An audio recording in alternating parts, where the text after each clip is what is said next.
So those new set of 6 are calling for you, huh? Gonna get fit for them? Well, please learn from my mistakes.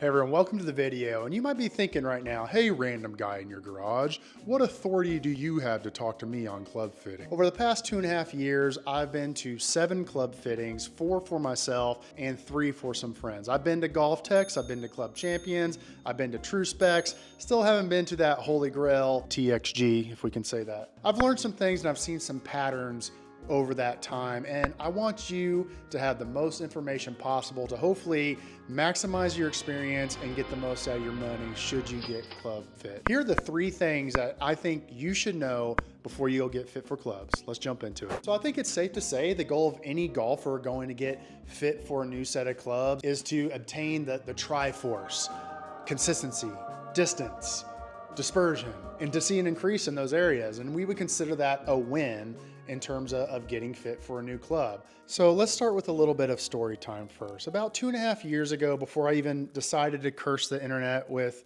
this face and YouTube channel, the mistress of golf came calling to me and she sunk her hooks deep. First order of business was to get new clubs. And I had a set of Nike VR Pro blades, way out of my skill level. And I knew technology had progressed in some regards and I needed some more forgiving clubs. I found myself a fitting at a Golf Tech, and 2 days later, I'm in the hitting bay getting fit. And that's where mistake number 1 happened right away. So there I was, excited for my very first club fitting. And the reality was, I had no idea of my current carry numbers, or more importantly, the equipment specifications of the clubs I currently had. There is no standardized specification for a set of golf clubs. Every manufacturer slightly differs between the length, the lie, and the lofts of the clubs, which is incredibly important. And before I expand on my story even further, I want to do a test for you guys and show you how important that is. I have currently my Titleist T100Ss, arguably one of the most, successful irons put out, and I'm a Titleist fanboy anyways. But we're gonna compare that to the clubs I gamed in high school, the Cobra Gravity Backs circa 1999. Here's the important part of this. T100S is at 32 degrees of loft, and the Cobra, which is over 2 decades old, is 1 degree weaker at 33. So let's hit some shots and see the numbers.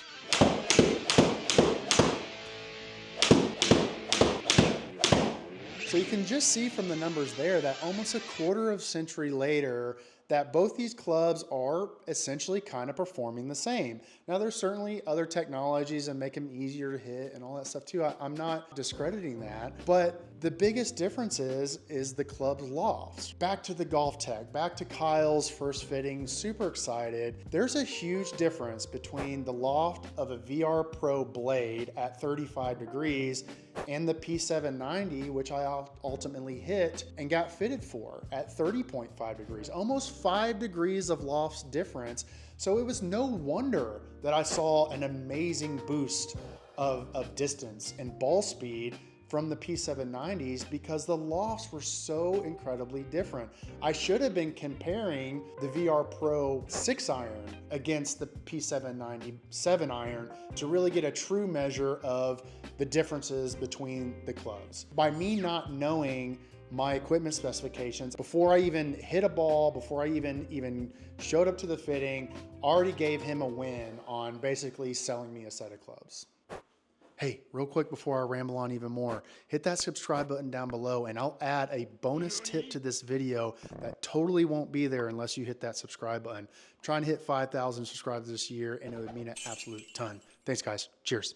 Which brings up the second mistake, and it might be kind of a hot take. Having a blind trust or faith in the fitter that they have your best interest in mind in that process. That they're gonna give you all the information you need, they're gonna hit all the data points and allow you to make the most informed decision of how to spend your money. And what I've seen through going through these fittings is not all fittings are created equal. And that was certainly my experience for my first fitting at Golf Tech.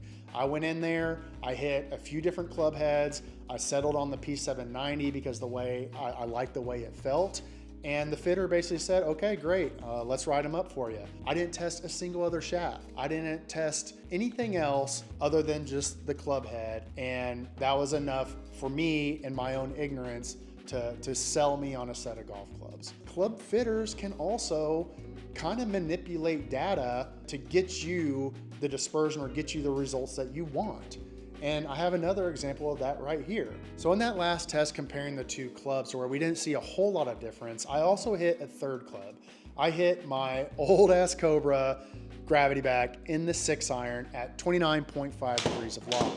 And why this is important is because the P790, very, very popular iron around a lot of people, that 7-iron is at 30.5 degrees of loft. If we're just comparing the data numbers that I saw from my Golf Tech fitting years ago, and then also just with my current T100S, if I hit this old club at the fitter and I was told this was a 7-iron, then that's a win. I've gained 15 yards of distance, gained ball speed. But this club, the loft is different, and granted, it's slightly longer because of, it is a 6-iron, but that would be a win in a fitter's book. And you would sit there and see those numbers and be like, wow, this club is so much better than my current set of clubs. How can I give up 15 yards of distance? But again, the lofts are different.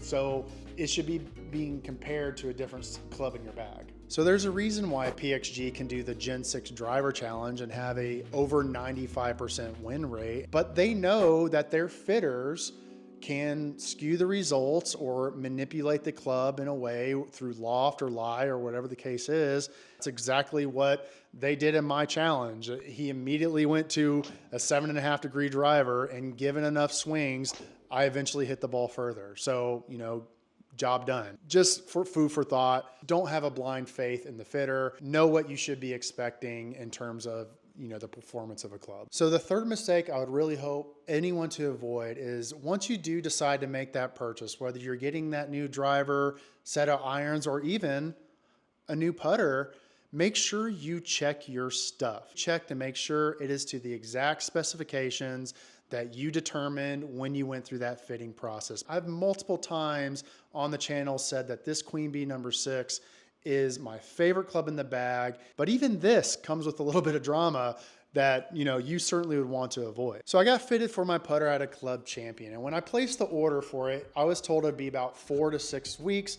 Lo and behold, within a week, I got a text message from my fitter saying, hey Kyle, your putter's here, come pick it up. So obviously I rush over there. I'm super excited to get this beautiful piece of artwork in my bag, and I pick it up from the store and I get to the car. I'm gonna sit there and admire this thing for a little while. I noticed at that time with the putter I was given, something was a little off with it.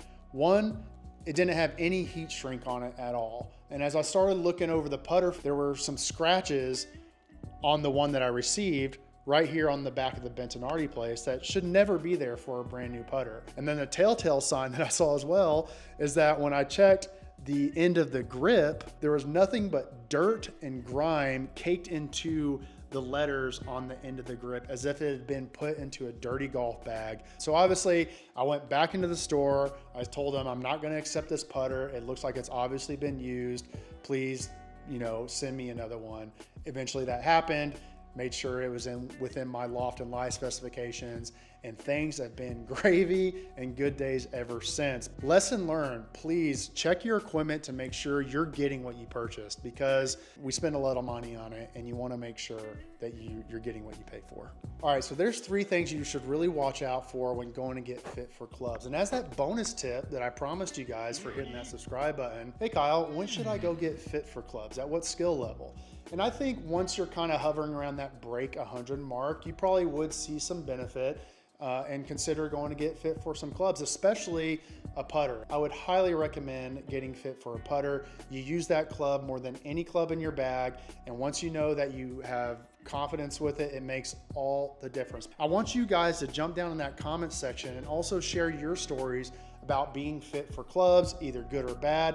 Let other people know some things that they maybe need to look out for when going to get fit, so that way they can get the best out of their experience as well. Anyways, that's the video for guys. I hope you enjoyed it. Thank you so much for watching, and we'll see you next time. Cheers. Peace.